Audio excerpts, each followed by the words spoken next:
They are very predatory in their perspective of what gains they can get out of relationships. These individuals who don't have a conscience, who's not empathic, who's instrumentalizing what empathy they have, they're mind mapping other people. That means they're scripting and picking up what it is that you want because they're all self-oriented to get what they need. That's their drive, to get what they need. So, Dr. Kerry, your work demonstrates that despite the warning signs of narcissistic abusers, they're extremely difficult to leave in a relationship. What makes a narcissistic abuser so hard to leave? Most people don't understand the degree that the narcissistic individual creates a compelling story, a compelling version of reality. And it's something that's actually very close to you. They're very good at mimicking your experiences, your background, your life, and you exist in that reality, the reality that they've created. It's like a narrative. It's almost like a storyline to a movie. What you don't know is that that's actually not the truth. You get glimpses of the truth, but by their betrayal or the abuse or things that happen around it. But they always explain that away as, well, they had a bad day, or something went wrong, or they got really discouraged, or something happened at work. And so as a result, you buy that as a state-driven excuse, a state-driven behavior, and you miss the fact that this is actually an ongoing, perpetuating way of frame of acting, frame of being. So you don't realize that what you're experiencing isn't actually reality. You live in this version that they've built for you. So you exist in this no man's land of trying to figure out what's true. And I'll tell you, it is agonizing. Not knowing what's real is so horrible. And yet what's also difficult is the outside world often sees through it better than you do because they're not inside the bubble. So their perspective is, why don't you just leave? This is why I wouldn't put up with this. But they're not experiencing all the good things that's happening inside the relationship. They're not experiencing the mixed messages and the mixed reality that you're experiencing inside that relationship. And you said state-driven behavior. You take things as state-driven behavior. So what would be an example of that? Is that sort of like a rationalization, like, oh, I was having a hard day? Or how does that work? Yeah, state-driven to me is different than trait. So state's based upon experiences or feelings, or like say that people say they get hangry, they get hungry, they get angry, or that's a state-driven behavior. Or maybe that you didn't get enough sleep, so you're ouchy or irritable. Maybe something happening at work and you start to feel kind of bored or frustrated. Again, I would say that's state-driven, not trait. So a trait to me is something that's kind of enduring about you. It would be something that's persistent. So the trait-driven behavior is what's actually happening. The abuse is going on, but it's presented as state-driven behavior. That's roughly how that works, and that's part of this this false narrative that you're living under. Yeah, and it doesn't help the fact that they often pick people who tend to believe in the goodness of other people, who believe that change is possible, and that there are often excuses and reasons for people to misbehave. So they lean into your propensity to believe in that this is just a momentary incident, not a lifestyle or not a description of this person. Yes, they lean into that so that you think, oh, I need to give them a break. Everybody has a bad day as a reason for whatever happened. So persons who are believing in change and things like that, how would a narcissist test for that? Yeah, that's a really good one.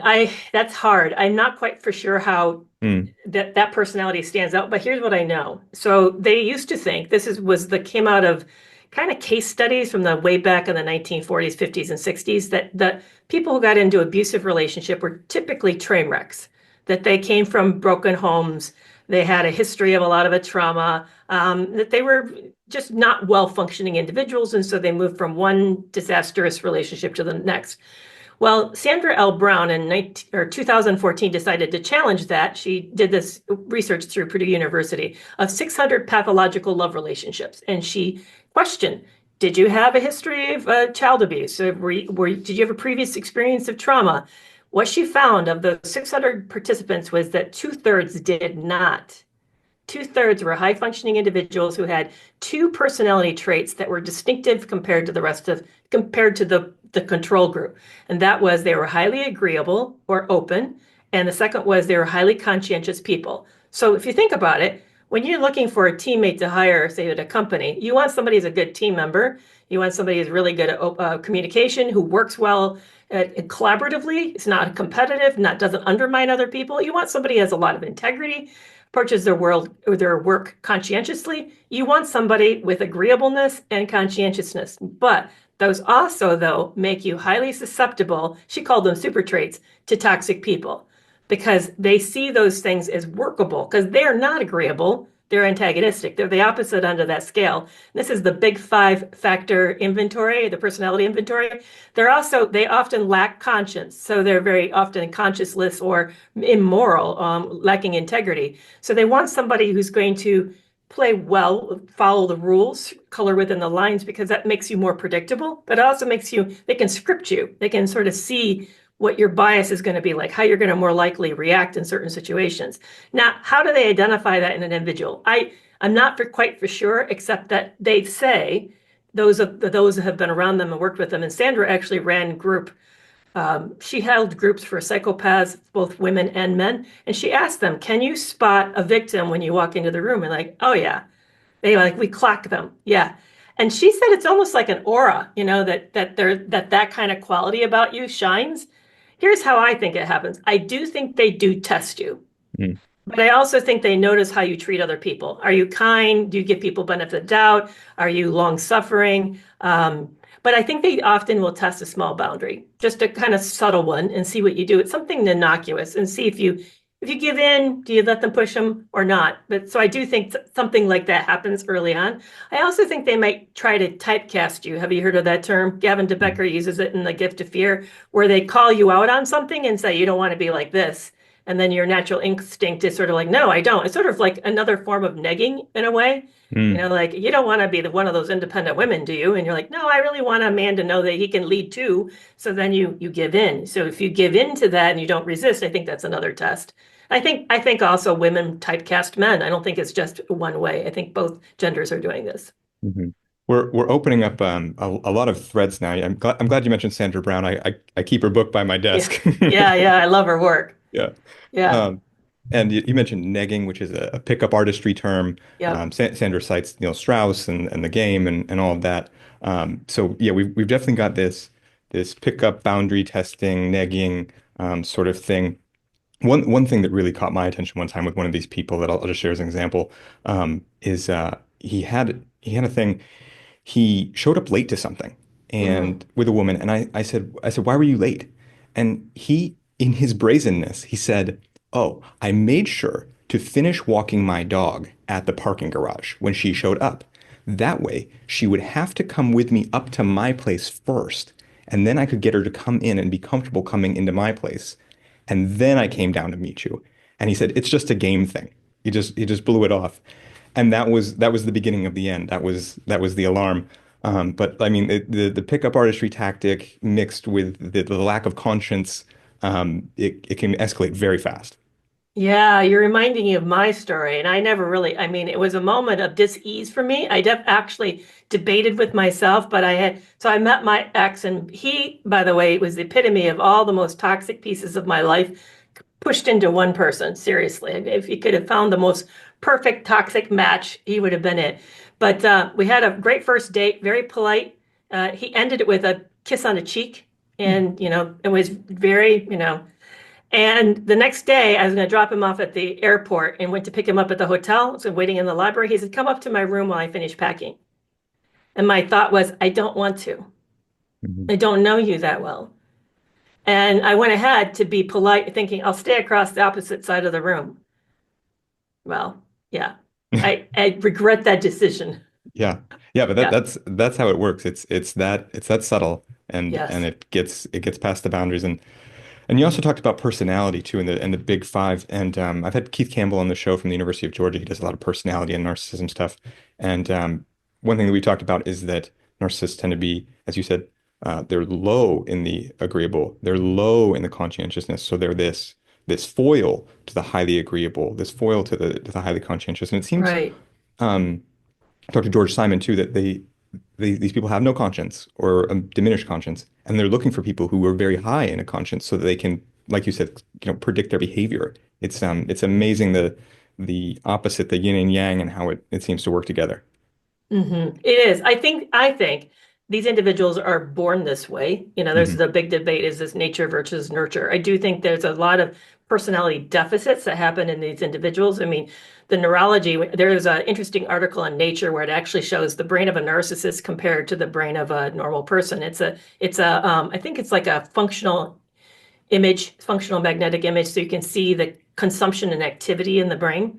And the parts of the brain that are overly active in a narcissist is the place that has to do with excessive mentation.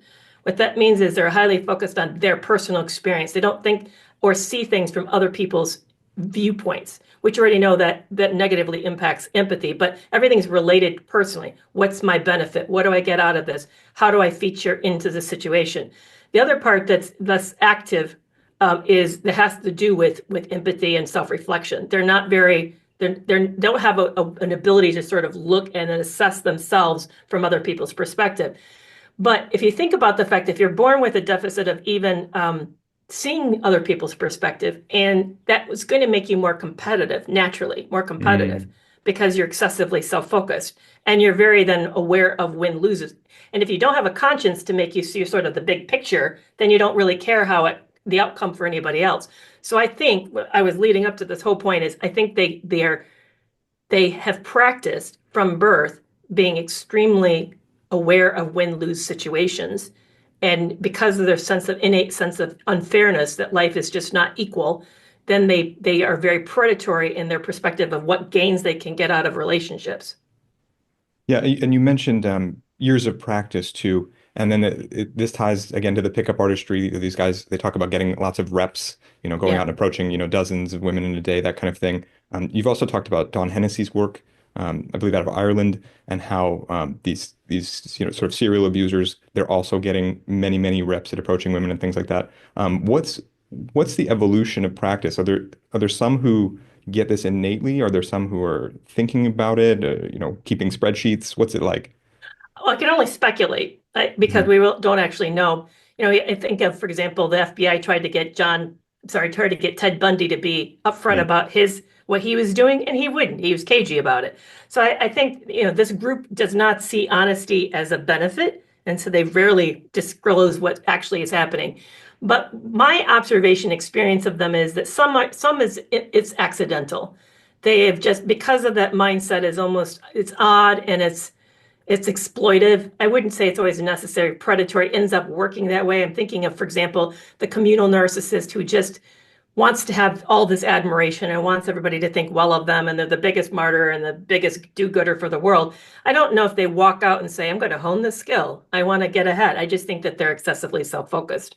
But I do think that those that have higher psychopathy, they are more intentional and there is more practicing that's going on. To give you a perspective, the person I was in a relationship with kept cliff notes of the women he was meeting, as well as things to say and other observations. Hmm. It a So he script actually, yeah, yeah, tailored to each victim. yeah, exactly. How did you Yeah. find that? Because I was very good at sleuthing. So he started worrying near the end how psychopathic I could be. And they're like, well, I'm easygoing in a lot of areas, but you don't want to take me on in that area because I am pretty good with tech. So if I want to know the truth, I'm going to Okay, pursue it pretty hard. So I did. I got a lot of backups from him, a lot of phone backups. Now he promised that I could have full access. I don't think he meant that I could, and I sure. think I was better at it than he assumed that I would be. So, um, Yeah, that's remarkable though. I mean, the degree to which this works. I've had Peter Salerno on the show, who I know has been on your show. We've talked about the nature versus nurture argument, and he's also pointed out that things like the smear campaign that will happen at the end are premeditated often, and that from the moment they're love bombing you, they're actually already starting to smear you to others so that you're in a one down position. yes. And I think you've talked about this dynamic Yes, as well, and some it's things I've already seen with you. started the moment you met them. They've already got the narrative. There's.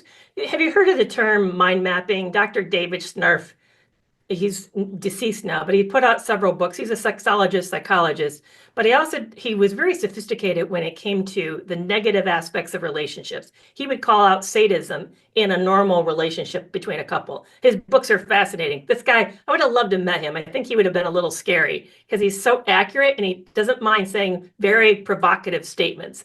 The one book that I love of his is called The Passionate Marriage. It's about how to have great sex in a relationship. But he talked about the ability to mind map that it develops by the age of 4 when you see a preschooler's ability to lie. And Mm. what it takes to lie is you have to anticipate what the parent wants to hear and tell them that script to hide your own. So that means you're getting into the mind of the other person, having a sense emotionally of what they want as well as cognitively, and then feeding that to them. So that shows up as early as 4. So take it back to what I just said about these individuals who don't have a conscience, who's not empathic, who's instrumentalizing what empathy they have, and they're mind mapping other people. That means they're scripting and picking up what it is that you want because they're all self-oriented to get what they need. That's their drive to get what they need. So let's make this practical. So in that initial, they're love bombing you as the victim, Mm-hmm. but the smearing could be that they're essentially doing their best to read the mind of the person they're smearing you Yes. to, Yes. figure out what does that person, want to hear about you? What would they buy? If they have a little bit of a suspicion about the victim with A, B, or C, give them that, feed them that, so that by the time the relationship has come to its end, the seeds are already planted and growing. Exactly. And they also get other people around them to do what they want Yeah. because of this ability to mind map. How does that play out? So I just saw it recently and I was floored when I saw it. So say, for example, you have an agenda that you want something to happen between you and another with around a person. Maybe you don't like this person and you don't want, say you're in a part of a neighborhood and you decided that Jane and John, you don't want part of your group, but they just moved into the neighborhood. So you'll start to complain to your neighbors about the things that you know that would bug them. See, that's the mind mapping about Jane and John, right? Have you noticed how they just wait too long to mow their lawn? Or doesn't it drive you nuts when that garbage can is left out 2 days instead of just taken in the next morning? They start to work on whatever your key issue is that you don't like about how the neighborhood runs. And they get stir up conflict with you around that individual. And soon you're so frustrated because of that that then you go act out. You do something around maybe the next backyard barbecue. You don't invite Jane and John and you deliberately out them. See, that's Mm. the action that they want. But they can say, I didn't, they can go to Jane and John. I don't know what happened. I don't know how that, I don't know why they don't like you. And yet they're the one that got the whole thing moving. I call that playing the sides to get the middle. Oh, that's incredible. Um, oh, devastating too. I mean, what do you It what do is you do with devastating. that? Yeah, because here's Jane and John like, I don't know what I did. And suddenly all this is working against me. And then all the neighbors who now are against them don't know that they've been taken for a ride. All of this has been, I mean, you see it play out politically all the time. I Mm. mean, that's what's really actually happening, which Mm. is hard to know what's true or real a lot of the times because everybody's doing it to everybody who's good at this. So to understand what's happening when one of these people is around you, if you're sort of a third party, often the advice is to check in with your gut. However, it seems that if you've already been primed, and then, there's the victim, but you think the victim's, doing something awful because you've been primed. If you check in with your gut and that victim walks in the room, you're already primed. Your gut says, "Oh, I don't want Jane and John here." Yeah, Is that how it works? I mean, it does work that way. it seems that you're going to have an unconscious aversion as well as a conscious aversion if you're primed over time. Yes, and I think where we go wrong is that we fail to see that the gossiping itself is the problem. Hmm. That if we could have seen that that's a form of triangulation and stopped it in the beginning, like, you know what? I hear you, Jane and John may do that, but have you addressed it with them directly? That's if you're the outside party being manipulated, for you to spot the effort to be manipulative. And I think the other thing that we go wrong is we don't recognize charm and charisma as also forms of manipulation. What did you say? Recognize the gossip as a form of triangulation? Yes. That's a very powerful statement. I don't think I've Yeah. heard that before. Dr. George Simon and I have talked a little bit about these sort of things, but and how the failure to recognize the aggression and tactics of others is how you get manipulated. But something as basic as just being receiving gossip when parties haven't directly worked something out, it already sets you up. It does, because then you end up feeling, because think of this, this is what something I just saw recently too. that when somebody's gossiping about another person, saying they're talking about a conflict that's really driving them nuts. So say person A has an issue with person C and they're very upset about it, but they go to person B to complain Hmm. and rile them all up and then talk about what person C is doing. Person B may feel like person C and A have pulled them in, Hmm. but person C has had nothing to do with it at all. Right.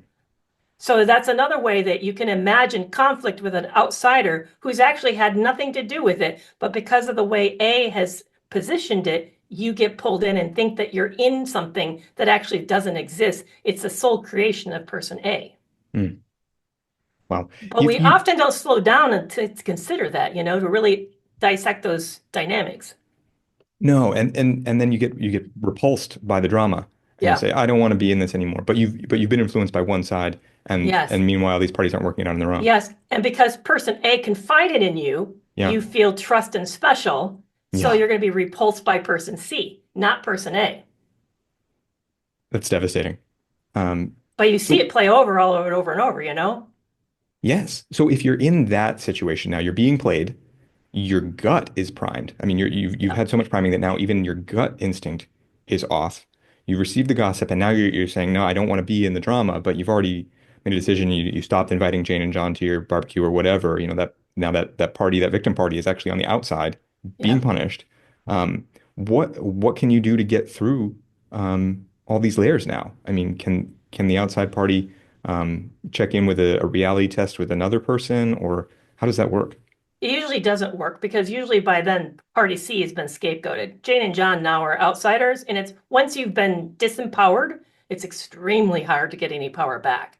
Hmm. It almost takes another powerful party to help remedy the situation. I think it really comes up with the person who's been put in the middle, party B. I think them recognizing, you know what, I should have a no policy or a no gossip policy. And the fact that someone's willing to do this to me, I should see this as an instigation of trouble, that this is a divisive maneuver. But it's not a compliment. It feels like a compliment, but it really is not a compliment. So it takes a lot of sort of self-analysis to recognize this. But once this is in motion, this is extremely hard.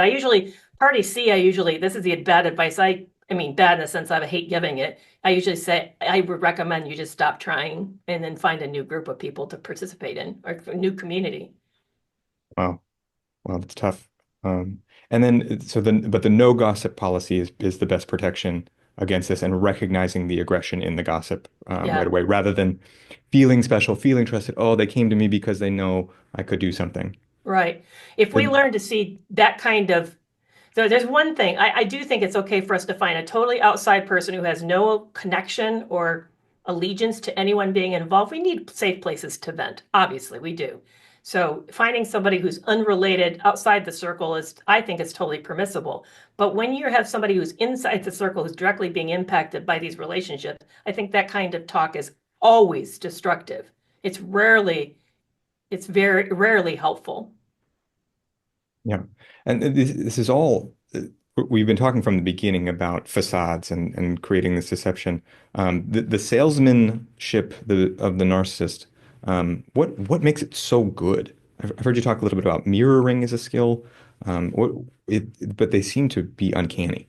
Yeah, they do. I think George Simon talks about it the best when he identified their strong propensity for image management. It's Hmm. really part of the way in which they feed their ego and feel like they're something is just how they present the way in which they present to the world. So what that does though, it gives them an extraordinary amount of confidence. It makes them literally, I don't even want to say inch deep. They're like only maybe 2 millimeters deep.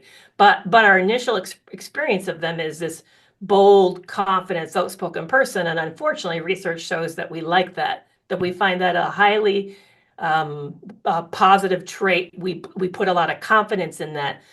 Unfortunately, if you go very far with them, you find there's no commitment, there's no loyalty, and it's definitely they're not going to be safe. There's no safety in that kind of individual. But because of the charm, because of the confidence, we're very, very attracted to this individual, and we assume things about them that we shouldn't have assumed. And I've heard you also speak about a false closeness. So on top of the charm, on top of the charisma, on top of the whole Wizard of Oz thing, then there's Mhm. also a sense that you're close, that there's something intimate. How is that manufactured? Yeah, they're actually using cult leader tactics when Hmm. they meet you. And Yeah. so it's similar to, I hate to say this group, psychologists and social workers do it when they first meet you and they're helping you feel comfortable as a patient. Salesmen use it. So in other words, what I love is my point is, and I've heard someone else say this, they're not special. There are other groups of people who do this. I think politicians do it, salesmen do it. Obviously, narcissist and cluster B people do it. But what it is they're using a set of tactics that cause rapid rapport and too rapid too rapidly developed trust.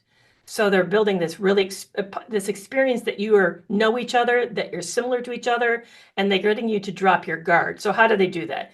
They do it by, first of all, as if you're speaking of mimic, mirroring, and parroting. Now, mimicking is when they actually imitate what you're doing, dress alike, mimic you.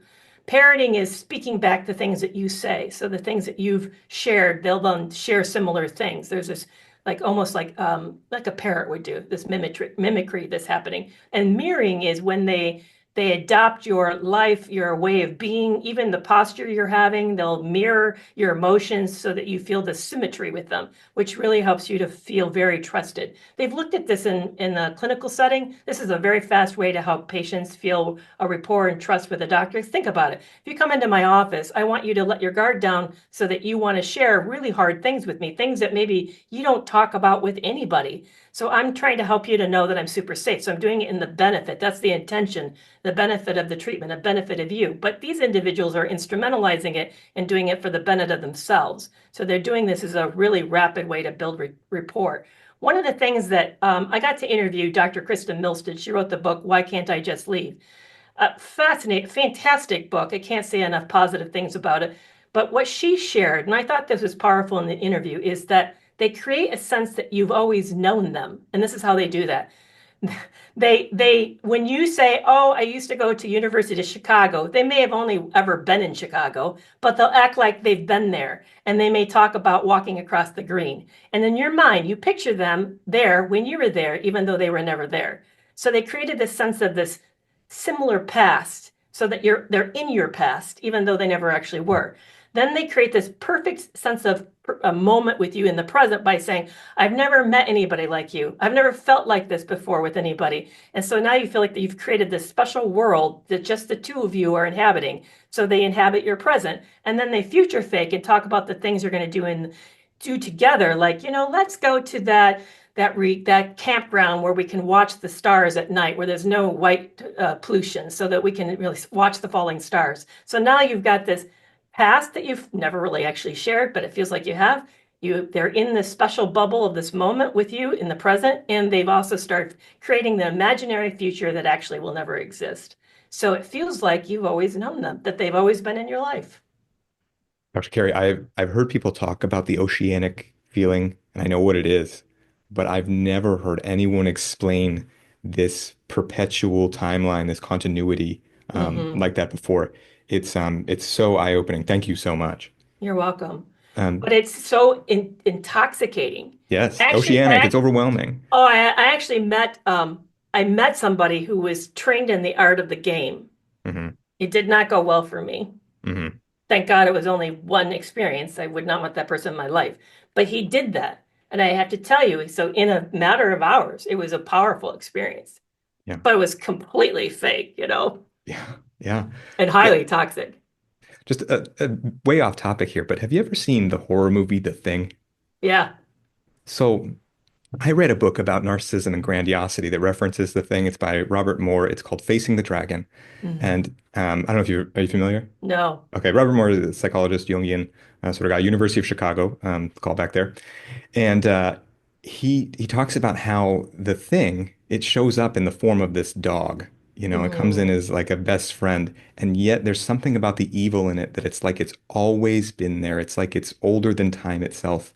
And it just that image resonated so much with me in understanding this Yeah. this overwhelming narcissistic seduction, and how it works. It's never left me.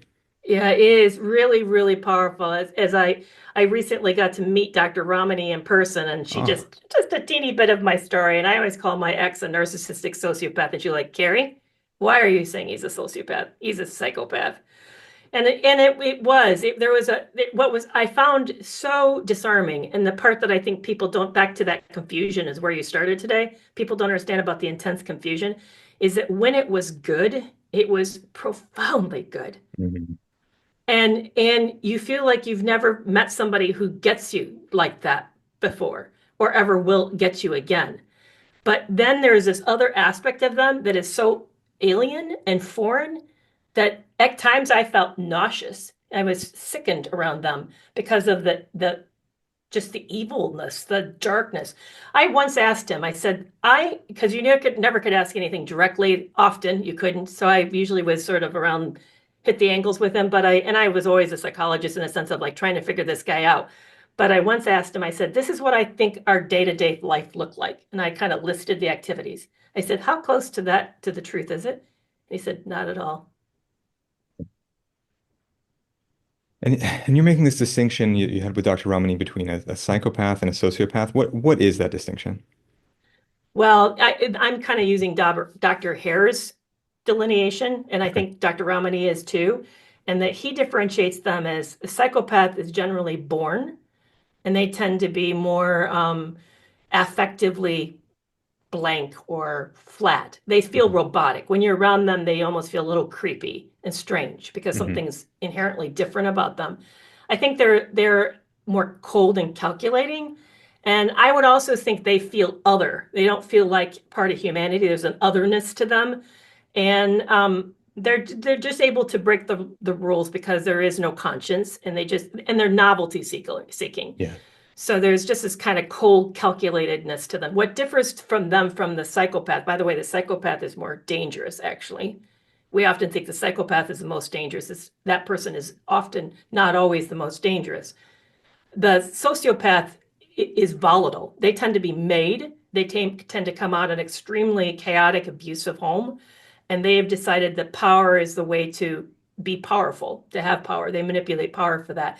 So they tend to take offense rapidly and respond with volatility. So it may be something you think is a no big deal. Maybe you looked away when this person wasn't done speaking. I mean, it could be like super, almost like a nothing, but they will see that potentially as a sign of disrespect or a betrayal or outrage and then kill you for it, just blow up.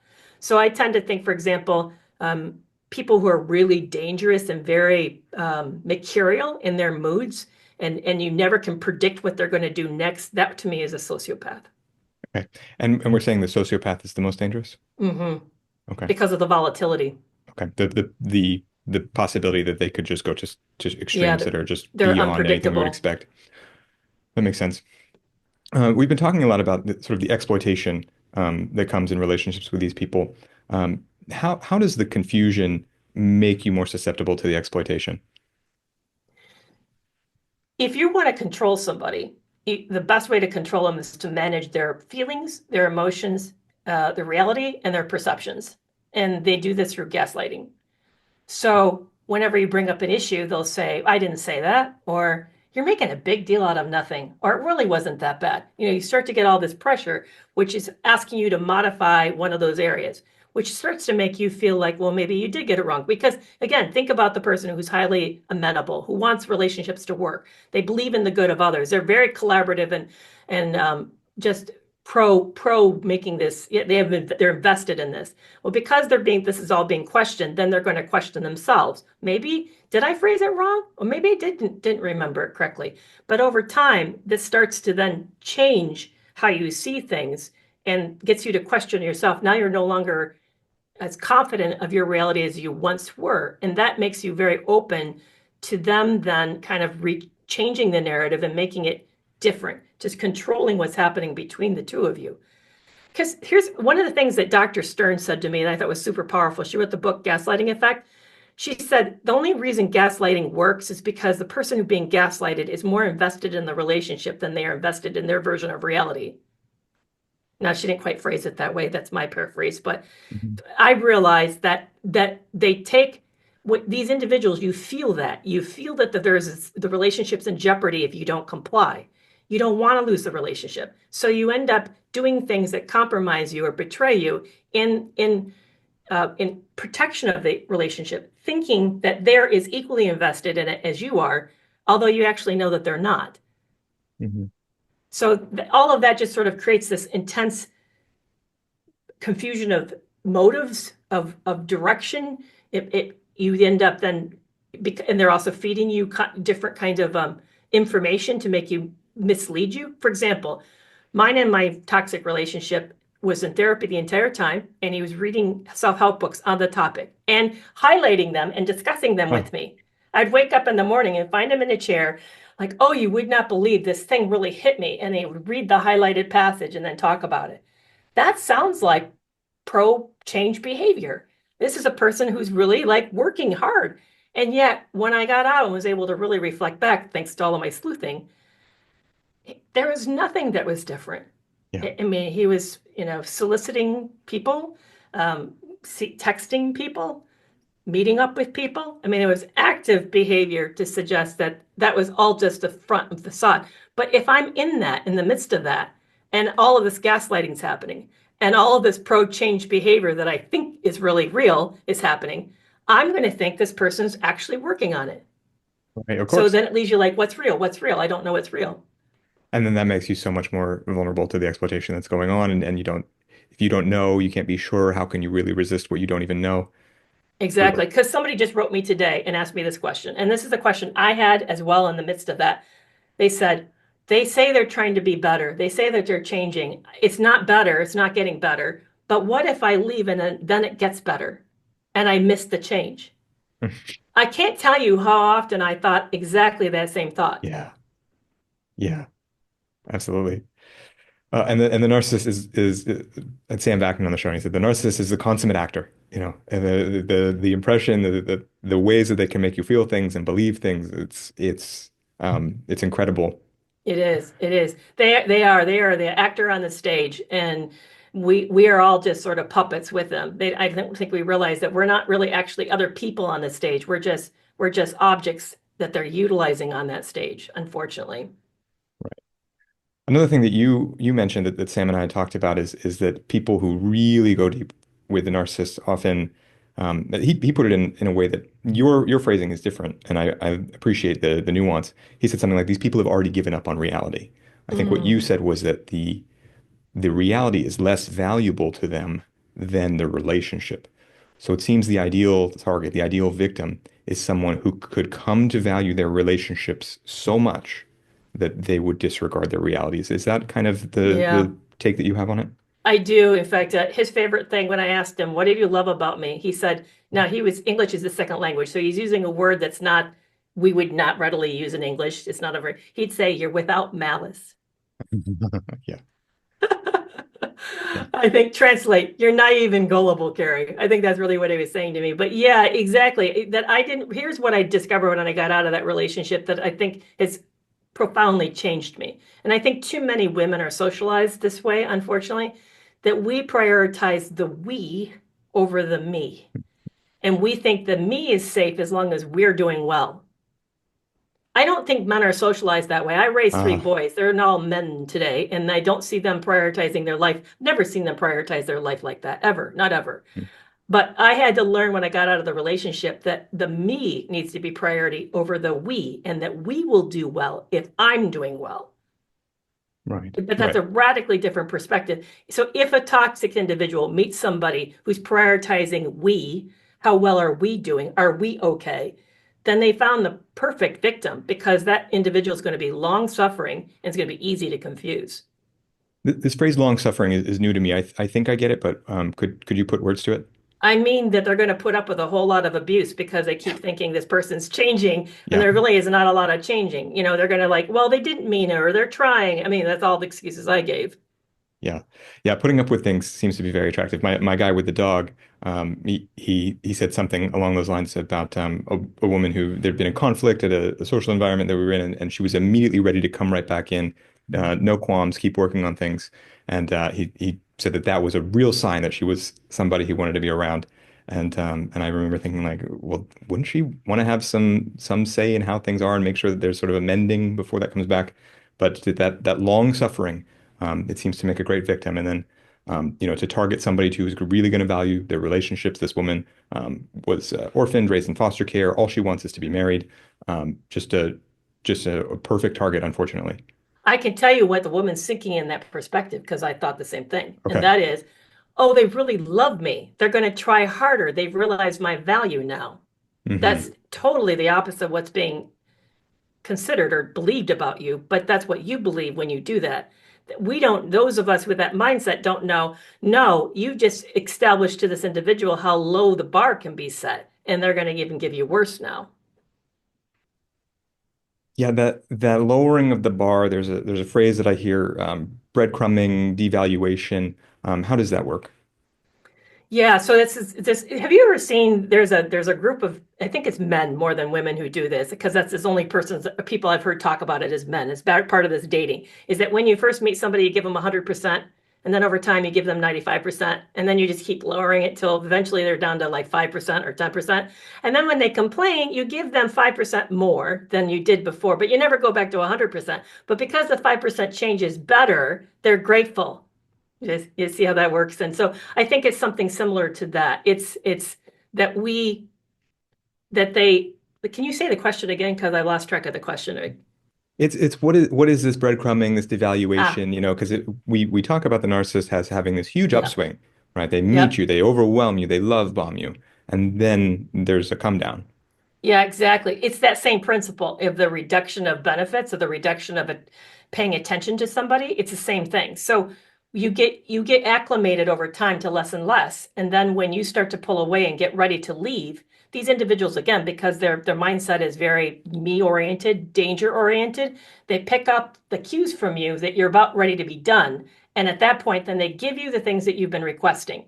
Unfortunately, the person who receives it thinks, oh, they're trying, they care, they hear me, it matters. Just like we were talking about that woman with the lowering bar. We experience it as a resurge of effort, and then we don't realize that this was actually just to maintain the relationship. One of the because what I've realized that these individuals have massive personality deficits and they don't have stable lives. So that means they're having problems setting goals. They're not connect. They don't have real intimacy with anybody. Often, if you look at their relationships, there's a dearth. There's literally not many. Their relationships are so transactional that it's just either very shallow or they're churning through people really rapidly. So they're not embedded in a society. They don't really have support. It's all about image management, which means there's no honesty. So they're not getting any safe place to process their emotions. They're not self-reflective, which means they don't learn from past mistakes and they can't predict future errors. It's another key piece, by the way, is that they tend to get in trouble over and over because they don't learn from their past. So they can't predict future problems. So you have this person who's and so that means they're in lots of drama. There's lots of chaos in their life, lots of instability. Relationships shore them up. It's the way in which it's like literally the scaffolding that keeps this ego from crumbling because the outside person provides structure. They maybe even do some future planning. Maybe they help them anticipate where risks possibly are. They briefly, before they start to get tore apart, make this person a little bit better. So when they start to sense they're losing that individual, they're not invested in the individual. I don't care that so and so isn't in my life. I don't love them. They not in the real sense of love, but they don't want to lose the assets and the stability this person brings. And they also don't want to lose power and control. They don't get to say when they leave. I get to say when they leave. Hmm. So at that moment, they pull in whatever it is that they know about you. Again, because we talked about mind mapping, they're very good at knowing what your basic needs are, and they give you those things that you want, which fool you into thinking this person's invested when it actually is not. Hmm. So if they go through that and then it doesn't work and the victim does get away, things that I hear in the pop psychology terms, isolation, withholding, smear campaign. Yeah. Does that hold true in your experience, and what does that look like? What Yeah, drives it for the narcissist? so usually if first of all, this is the most dangerous time in a relationship when the victim is breaking free Yeah. because that is experienced as a narcissistic wound to the toxic individual. It's a massive blow to their ego, and so they're going to be enraged at some level, even if they never show it, they're enraged. So it's critical that person plans well. But the way that they then work this against you is then they start to rewrite the narrative and make, like we said, they figured out your sore spots way back in the early part. She's a little sensitive, or you know how controlling he gets, or he just has everything just his way. Well, they have spun up some story about you that convinces the world that you were difficult or you're the problem. And then they start to use that against you. Here's another thing that they also do that's highly toxic and why there's such thing as a legal abuse is because they're also the one who's been created the narrative. They're the one who's been instrumental in the abuse. They're not the one being abused, they're abusing. So they're in the seat of power. They're basically driving this vehicle, this perspective down the road. The victim, on the other hand, is the one being affected by them. They're feeling dysregulated. Their life has been blown apart. They feel shattered. So they look like a mess. They're distraught. So when you go into court, you have this calm, collected person with a perfect version, their version, not the true version, but they've got to practice a lot. They've been telling a lot of people it, so they've been running it many times. So they got the script down really well, and they sound collected together. It has integrity. It sounds like it has integrity to it. You want to believe it. And then you have this distraught person who is rambly, not coherent and struggling to make things make sense. And they look like a mess. And you think, well, who's the problem here? It's really clear the distraught person probably is the problem. You imagine they've always been like this and that's why the other person's had it with them. So it just is really it's this very nasty thing that happens. Yeah. So they all of that then just makes the victim feel worse, and then it creates more abuse. The community starts to be abusive, or the legal system starts to be abusive because of the narrative that's being perpetuated. Yeah. When the smearing starts, and we know that it starts right at the beginning with the love bombing phase, but when it seems to kick off in a way that the victim is aware of, have you seen anything that's effective? What can a victim do when that happens? I don't know if that's because you've been disempowered. So whenever you're coming from a standpoint of punching up is really hard. Yeah. It's hard to get anybody to believe you or to give you any power when you're punching up. I find that the best thing for you to do is hold on to your own integrity. Mm. Be yourself, do what you've always done. Don't change, don't try to defend, don't justify, don't attack, don't do all the things that you're wanting to do that are defensive because that's going to make it look true and worse. And I usually tell people that people who really know you, who know the truth, and if they don't and they believe it, then you know more about them. See that as an indicator that you don't need that individual in your life. But I know that there are people who have to leave to community because when it's all said and done, everything's been destroyed, even their social support system. Hmm. Yeah, and you mentioned, taking action, it makes you look bad, and the elements that you mentioned in the sort of courtroom scenario too, if this person is also under tremendous stress, Yeah. the physical response, the psychological response to the narcissistic abuse, just a lack of sleep, the confusion, especially, let's say you don't know that you're dealing with a narcissist. You just know that this person's been tough on you, so you don't see the patterns and stuff, and have sort of a scaffolding to hang it on. It sounds extremely difficult to manage.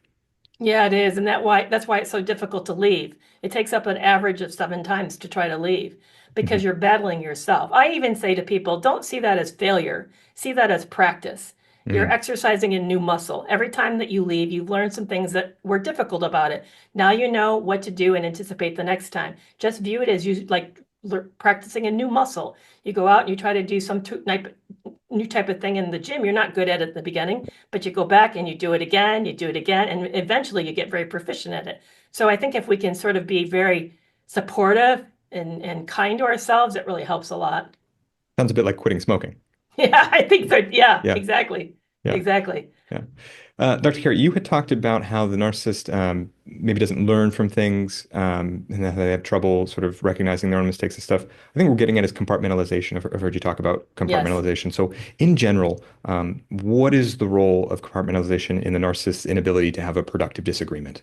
Okay, so we all have defensive structures in Yes. ways in which our mind protects us from stress and distress. And they show up the minute we're born. We have these defense mechanism. One of the early ones is called compartmentalization.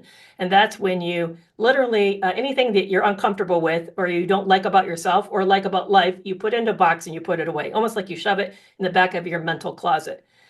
But when you do that, when you're a narcissist, you do it a lot with a lot of things because you're keeping your lives separate. Like what you do with this person, you keep separate from this person, or what you do at the work, you keep separate from home. They're literally like keeping all these things that are dis uncomfortable or dislikable or are not approved. They're keeping in separate boxes. But when you do that, you've then stopped your ability to learn from those things because they've been isolated and relegated to the back of your mind. Like literally, it just disappears as if it didn't exist. And it's not unconscious process. This is an effort to literally, I'm like, shut the door. It's like whenever you had a difficult conversation, you're like, you know what? We got to agree to disagree. And then you act like you never had the conversation. Well, in that moment, it did a form of compartmentalization. It's still there. It happened. It did change things, but because you've said it stops, now it has no ability to impact or improve that relationship.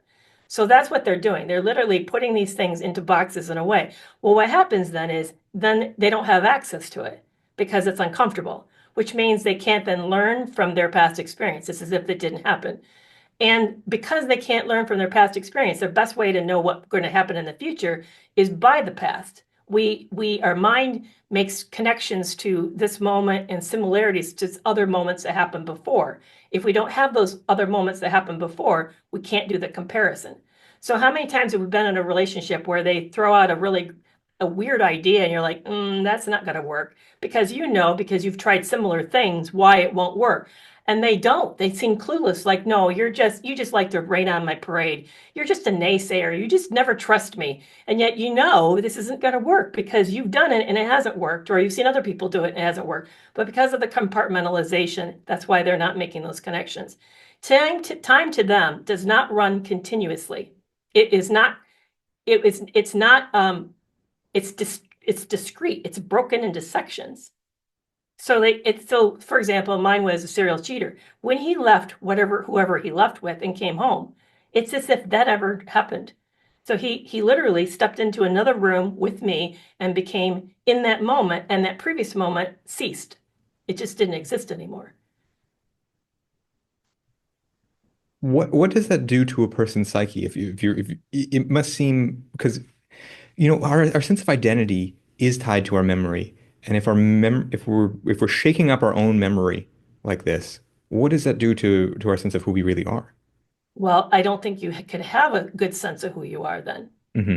So the You're, narcissist, I mean, to be self-aware and to be perceiving yeah, things like this is there's incompatible. right. There's speculations about what's their core self like. Is there a core self? And some people say, no, there isn't a core self. It's shifting constantly. That's why they're restless and novelty seeking. That's why they're thrill seeking, is because they're trying to, or that's why they're shifting personas so fast, is because they're adopting these new selves, but it's not really a self, it's a pseudo self. I don't know if they know who they are. I mean, I sit with this person and I knew him for 3 years. And I can tell you some core things about him, like what kind of music he generally liked or what he liked to watch. And I can tell based on his behavior what his that his he was hedonistic. You know what I'm saying? It was always for the moment, very pleasure oriented, very extremely selfish. But I can't tell you what gave him joy. I Mm. can't tell you what was his end goal for life. There wasn't a bigger kind of controlling theme to him. It was more of what can I get out of this from moment to moment to moment. So imagine living with that. I know for me, if I was to live like that, I would feel lost. I find Right. those experiences really grounding, to have a big purpose to my life. But Right. I don't think I think they're very miserable people, honestly. Hmm. Yeah, this compartmentalization thing I'm realizing the ramifications of it, and it's disturbing about what it could really say about what a person is. And I think we talked earlier, maybe said something like they're kind of alien, Yeah. and that there is really something there.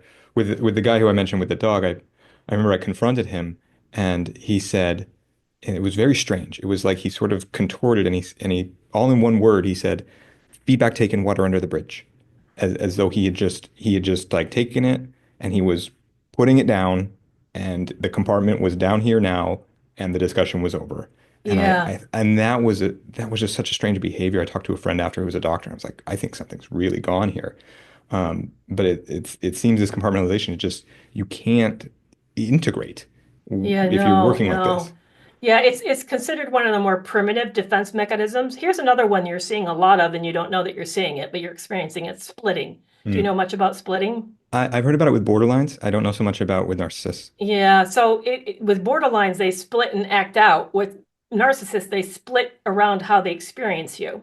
So let me go back to what Melanie Klein's work is where she sort of Yeah. first identified this with the good breast and bad breast, which I know it's like, well, that's like really crazy stuff. But anyway, it's fascinating when you think about it. An infant's state is sensory driven. So when they're warm fed and things feel wonderful, then the world's good, mom is good, others are good, they're good. And that's the perfect state, the idealized state. When they're cold, hungry, and not their needs are not being met, they're not being held, then in that moment they're in a bad state. The world's bad, mom is bad, life's bad, they're bad. So literally they live in these juxtapositions of good or bad based on the state of they're in at that moment. So if you take it forward into what happens with adults, what a narcissist does, whereas a borderline does with it, is that if they're distressed and things go bad, life is bad, they act out, they're enraged, they either do destruction towards other or towards themselves. And then when it's good and you meet their needs in a great way, you're perfect, life is perfect, everything's perfect, and then you feel this like this soul kind of kismic moment with them. So you really experience this back and forth, it's black and white with them. But how experienced with a narcissist is how they experience you. So you in the beginning when they meet you, they have this idyllic, idealized image of you that you're going to make life perfect because you're the perfect person they've been looking for, and you're going to fix everything that's wrong and solve all the issues in their lives. Then that moment you're good. You're this perfect state. But it's not based on reality, and it doesn't acknowledge you as a human being, and it acknowledge your flaws as a human being. But the minute you do something that's slight, and I heard Lee Hammock say it could just be that you said something one time too many. I mean, it could be Mhm. like a nothing thing. Suddenly you fell from grace. And in that moment, and you can feel it with the narcissist, that switch. People talk about the moment of the switch, where suddenly you know that you've become terrible. You're a piece of crap and you're now bad. You can't do anything right. And from that on, you're kind of doomed. It's all that leads to the devaluation that then leads to the final piece of the discard. So it's more of how they experience you. You're all good or you're all bad. I had a colleague years ago when I first was training as an intern, as a psychologist at the psychiatric facility, who said, watch out for the clients who treat you like a nugget of gold because next you're going to be treated as a piece of shit. Yeah. So if you're putting you on a pedestal, they're going to, it's what we're describing with the idealization and devaluation is the split, Mhm. all So the good to all bad. so the split is happening. You're going from all good to all bad, and yet it seems there's also there's sort of a you were inferior, now you're somebody to be jealous of thing that's happening as well. It seems there's an arc where things that they used to like about you and kind of want to keep you around for, now they seem threatened by. How does the jealousy work? Well, so you become all bad, but you're still a source of competition. It doesn't Oh, mean okay. they do both. They're doing both at the same time. So they don't like you, respect you. They see you with contempt. You experience that contempt. It's Yes. being showing up everywhere. But it doesn't, but they need to also at the same time make sure you're beneath them. That's sort of more of their kind of hierarchical view of the world. You can't be better. They have to degrade you or malign you or insult you or criticize you in any possible way to keep you beneath and under them. So it's not really like a jealous, like you are something special that I want. It's more of jealous, like you shouldn't get benefits that I want. Mhm. Could you say a little more about that? Yeah, Shouldn't yeah. get Here, I benefits thought that of I an want? example. So Yeah. when the shift happened for me, I think the shift happened slightly before we got married. Mhm. So already I was in the contemptuous realm by the time we're married. That had started. I didn't realize that, but it had started. But near midway through, when I realized how badly things were going, and where we hit for our first split, he said to me, this is when he played his cards and he said, life's, because I ended up with a life insurance policy because of my husband passed away. My first husband passed away due to cancer. And he was aware of it, and we were using the capital to invest in our company. And he was then saying he wanted half of the company, half of the investment, even though it was all my investment. And he looked at me and he said, life's never been fair to me. Why should it be fair to you? So he didn't see me with any, I was not being idealized. He just saw that I had more cards in my stack than he did, and that was unfair.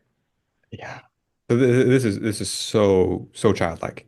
The rational processes of an adult are not in play. No, no, because if you take all that apart, I mean, imagine what's just being said to me. That me coming into a life insurance because of a 32-year marriage ended prematurely, and we happened to be wise enough to get a life insurance policy, that's life being unfairly kind to me. I mean, it doesn't even, you can't even make, then it doesn't, it's not logical. That's not a logical statement. But that's the way they see the world. They don't see it logically. They just sort of see it from their advantage. Yeah. All right. To go back to that phase of your life too, I think I've heard you talk about a friend who was highly narcissistic, and they were getting attention around sort of being helpful to you. What does it look like? We talk a lot about this in romantic relationships. What does it look like between friends? I mean, friends already have these sort of dynamics of there can be jealousy between friends and things. So what are the nuances on these friendships with narcissists? It's interesting because I just had a podcast interview this morning on female friendship narcissists. So, how that shows up in relationships. And it's the same thing. You just translate it into a friendship versus a romance. But it's the same Okay. process.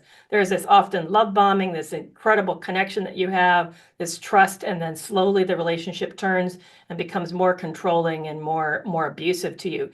Often, I think almost it's worse in a friendship, to be honest with you, because you as this person pointed out that I was interviewing this morning, Sabrina was pointing out, is that you trust friends with things that you don't always trust a romantic partner. You divulge things that you don't always tell your family. You're really giving this person a lot of ammunition, and you don't realize that they may be working against you, or that they may not be a safe individual. I know for me, here's the part that was really painful about my history is I'm autistic. I had a real rough time making relationships as a child. I didn't fit in very well. I felt very lonely. It perpetuated adulthood. I thought somehow getting a degree and being educated would somehow make things better. No, it made me then the token psychologist that people like to pull out and say, I know her. So it really wasn't an authentic relationship. It was more being used, more transactional. So when I met this individual who just seemed to be so accepting, so really liked me a lot, it was intoxicating to me. Mm, It's something that I have not really experienced on that level before, but then I forgot what is too good to be true probably isn't real. And I got into this relationship. So unfortunately, I feel like that kind of primed me.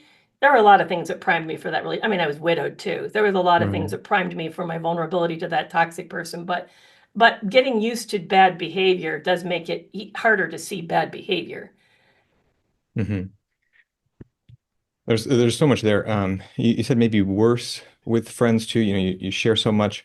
Another element kind of back to the Sandra Brown stuff. I think there's a tactic that the pedophiles use in things, twinship or Yeah. twinning. I imagine between friends too that you could really have a sense of like this is my brother or this is my sister. Like we are like twins. Right. How can that be used, or is it? Yeah, it just develops rapport and trust so that Yeah. you end up feeling like they get me and that you're going to prioritize them over maybe other relationships. They sort of get elevated. And there's the same thing that happens in a toxic romantic relationship happens. They isolate you. They start to like manage, gaslight you around your feelings. They prioritize themselves over other people. But often because we're so emotionally invested, we don't recognize the toxicity. We just sort of experience this as man, they like me so much and we're best friends, but we don't realize that these elements aren't good. Yeah, it's hard to explain because it's so it's so insidious. It's Yeah, I'm learning this more and more that there are ideas and there are patterns and then there's nuance on the patterns. One that I'd like to go a little deeper on, you talked about prioritizing this friend over other relationships. Now, a narcissist often has a fan club. So if you get into a close friendship with a narcissist, you can be in their fan club and you cannot realize, it seems, you could be isolated from people who are outsiders, but not appear socially isolated. You're more in a cult. Is that kind of how this is that a nuance in the isolation? Yeah, it is. Because think of, for example, the mean girl who's the bully. She'll Hmm. attract other people who want to be in, who like the power of feeling special. So Yeah. they will then become part of her entourage in order for them to be the part of the clique. and make sure that they're not on the out. Or even think about the queen bee. There's another example of a female narcissist archetype. She gets to sort of dictate what everybody does around her, and you comply because you want her approval. It feels better to have her approval than to have her contempt. So they control a lot by. So I guess what you're starting to help me identify the difference too, because I'm trying to think rapidly on my feet here. What's the underlying dynamic? I've not thought a lot about this. So I think the big thing is they appeal to your need for belonging intensely, your Yes. need for connection. And so you're willing to sacrifice control, you're willing to sacrifice even your own integrity and standards in order to fit in and feel accepted by this person. And not realize that because it's so intoxicating, the sense of being seen by this individual, although you're actually not seen. It feels like you're being seen, but you're not really being seen. But that attention by the individual feels so intoxicating that you're willing to sacrifice yourself. You're willing to sacrifice what matters most to you to have this attention. Yeah. Yeah. And then, yeah, you could sacrifice old relationships and be thrust into new ones and feel like you're part of the club, the mean girls, whatever it is.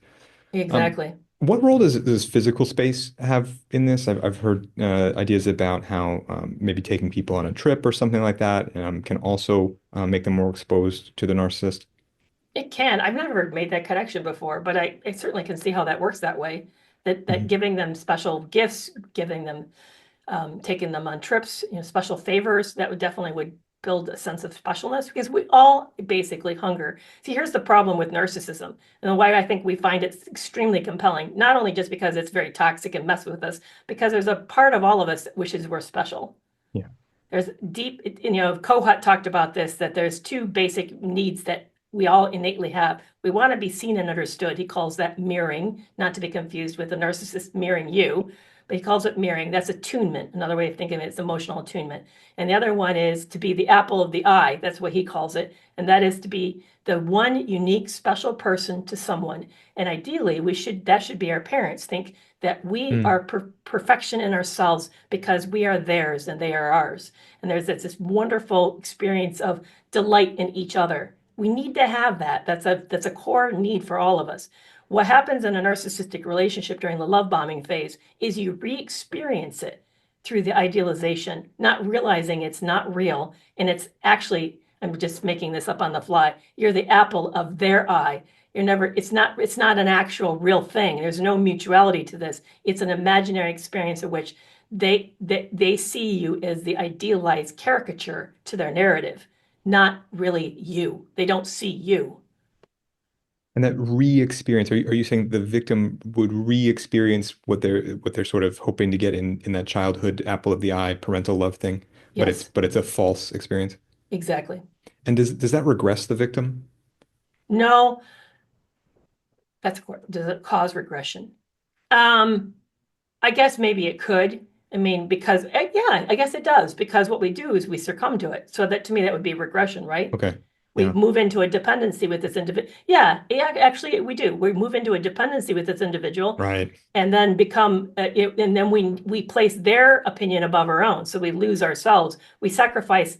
That's what we're doing. We're sacrificing the idealization, thinking it's being the apple of the eye experience for our own integrity and self.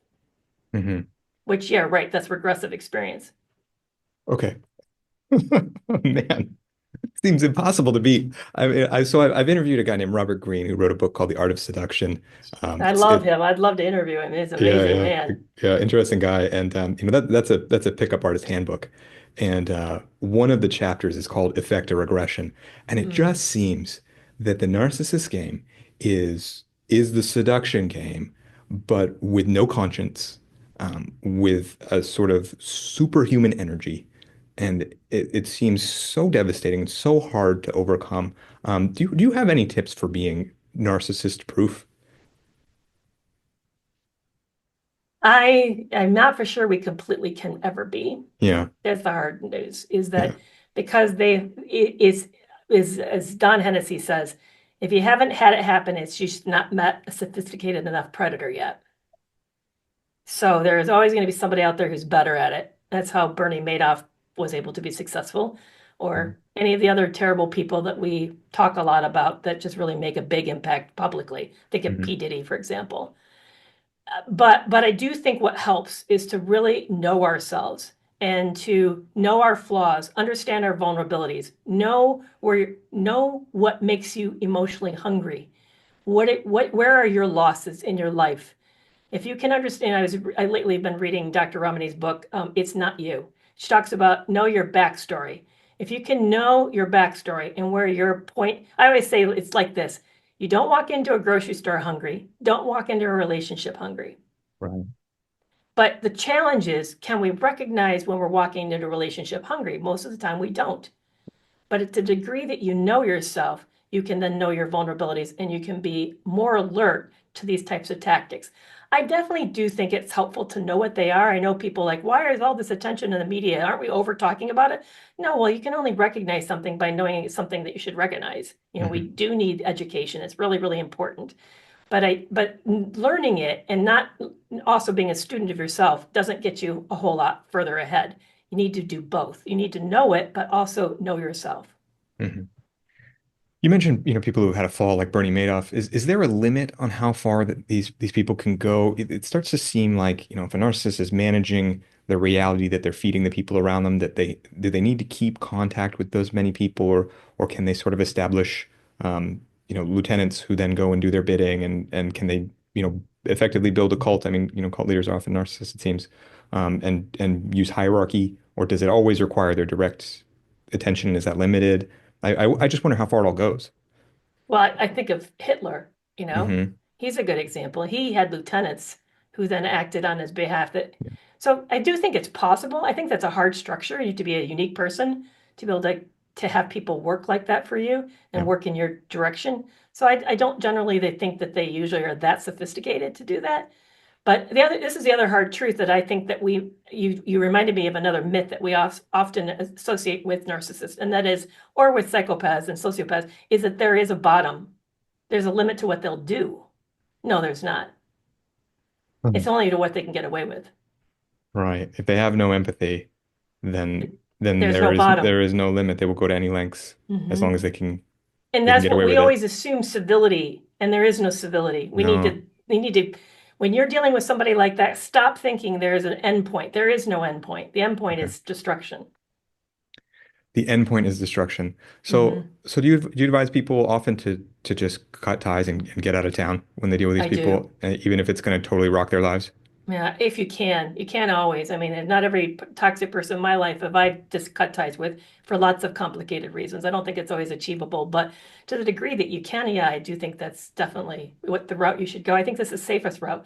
The challenge to me is what do we do with all these toxic people when nobody wants to have anything to do with them? I don't know what we're going to do with them, Mm, but yeah, I think to the degree we can isolate ourselves. And the other thing, and this came out of Bill Eddy's work, his new book called The New World of Adult Bullies. He talks about we need better consequences. I agree with him totally.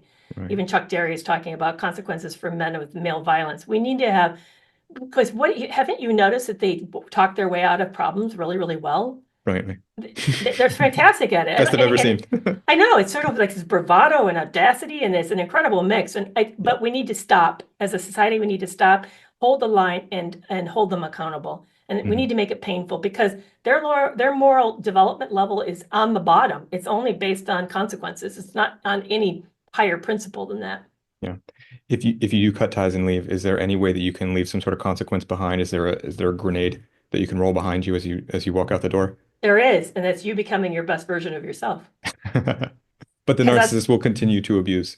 yeah, they will continue to abuse, but they hate knowing that you're doing better. Okay, fair enough. Fair enough. I have a question from one of our listeners. He goes by the online name Decentralized Gaming 000, and he asks, what other personalities should one be wary of besides narcissists, and how might they be recognized? There, Joe Navarro in his book for personality or dangerous personalities identifies fight. I'm sorry, let me say it again. Joe Navarro in his book Dangerous Personality Hmm. identifies four types. I highly agree with him. They are the narcissist, the paranoid, the antisocial personality disorder, and the borderline. So how do you recognize them really quick? Like if the narcissist is a person who's the only person in the room and they're going to use you and they're kind of they're charismatic and dynamic and you're going to be very attracted, but they're kind of lawless and very indulgent. The the paranoid person, everybody is against them. They may believe that you're on the inside and you're not, but that they have this, they sort of see threats behind everything. and conspiracy theories. They're suspicious of your behavior. Whatever they do, they quiz you a lot, ask you why, and there's rapid distrust. The antisocial personality disorder is a person who's highly manipulative, extremely glib and charming, but there's no conscience, no boundaries, and they push on everything. They're very manipulative, very exploitive, and they're ruthless. You'll see them break rules and laws. And then the borderline personality disorder tends to be extremely unstable. They tend to be very flighty, very emotional, hot and cold, up, down, close, and then they interpret your behavior as in the next moment angry and abandoning. There's this constant fluidity to the relationship. It feels very extreme, very constantly changing. So those are the things to watch out for. He also mentions, and I agree, is that we tend to think that one of these personalities are kind of insular and don't co-occur. No, that's wrong. They frequently co-occur. And it's possible to have multiple things wrong at the same time. You can be ADHD, narcissistic, and be depressed. That's very possible. You could also be a narcissist who has borderline personality traits. That's very possible. So he talks about watch for the stacking of personalities, traits on top of each other. The more that they stack, the more dangerous the individual is. Mm-hmm. You mentioned the borderline being hot and cold too. Is there a high element of sexuality with that too, or is that a histrionic thing? I'm not quite familiar on where that line falls. Histrionic to me, which we don't see a whole lot of, is the sort of the dramatic fainting. Everything's kind of hypochondriac. It's very, yeah, just imagine exaggerated, extremely exaggerated. And they're not a very frequent personality profile that we see these days. So I think hypersexuality is a part of all of them. And here's how I see it shift. The narcissist is hypersexual in the sense of looking for novelty, excitement, thrills, and they're using people. It's also a way for them to get you to bond. The psychopath is using it because they're extremely predatory and they love to debase you, and there's a sadistic element to it. The borderline's using it because they just love to be loved and they're going to rush it because you're the best thing they've ever met. Okay. And then the paranoid probably wouldn't use it actually. And maybe that's the one person I wouldn't attribute it to. But the histrionic definitely would use it as well, but that would be used it because you love them so much. They want you to adore them. Yeah. Dr. Kerry, this has been a fascinating conversation. I have one more question, but before I ask it, where should people look for you online? You can find me everywhere at kerrymcavoyphd.com or Kerry McAvoy PhD. I'm on all the major platforms. Excellent. Well, we'll put links to those in the description. Thank you. And Dr. Kerry McAvoy, my last question is, how can we learn to trust others after surviving narcissistic abuse? Slowly. Very slowly. And often you'll feel like you don't trust anybody. I hear this all the time.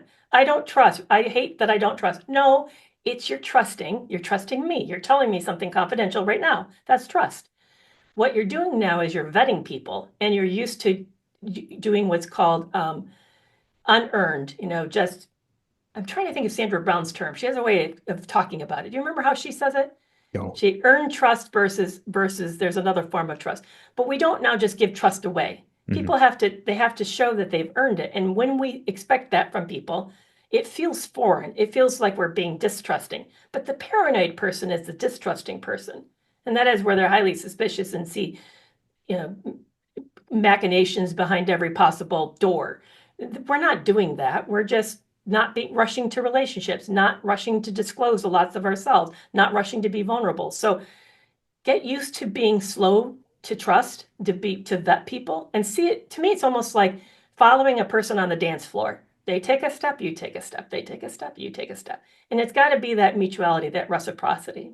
Well, Dr. Kerry McAvoy, thank you so much for your work and for this interview and for that final message. I really appreciate it.